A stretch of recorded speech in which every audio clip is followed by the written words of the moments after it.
makapag-sesyonan, mag-donation kay tatay. Lahat ng mga brad at sis na nandito. Maswerte na ng tatay siyang napili man nabigyan ng wheelchair at may pera pa siyang matatanggap galing sa kapatiran. Yan po yung pinapahikot na magano ibigay. Magkano lang po na ibibigay.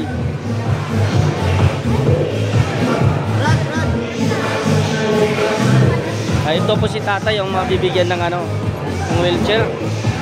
Tapos tatay.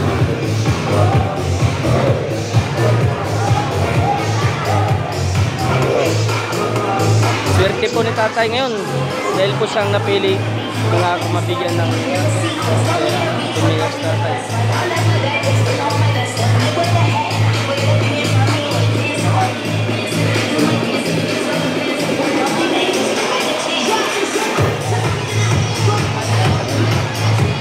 At umiikot yung brad natin yung mahingi ng tulong, bigay lang ng konting tulong ni tatay.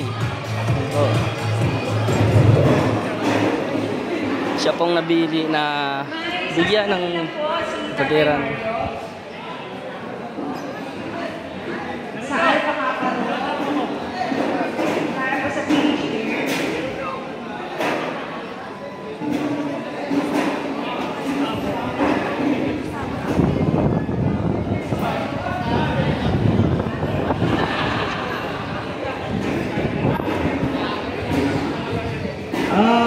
Yung iniikot ni Treasurer Martin, any amount na makakatulong kay Tatay Mario. Kung ano yung bukal sa loob niyo, bigyan natin. Maraming salamat sa magbibigay. Thank you. Magtatagdag Tatay Mario.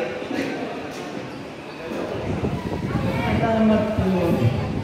Ano po? Ako po wala nang magulat. Alam mo, kapatid. Ako na lang mag-isa. Mga pamangkin lahat, hindi mo yan.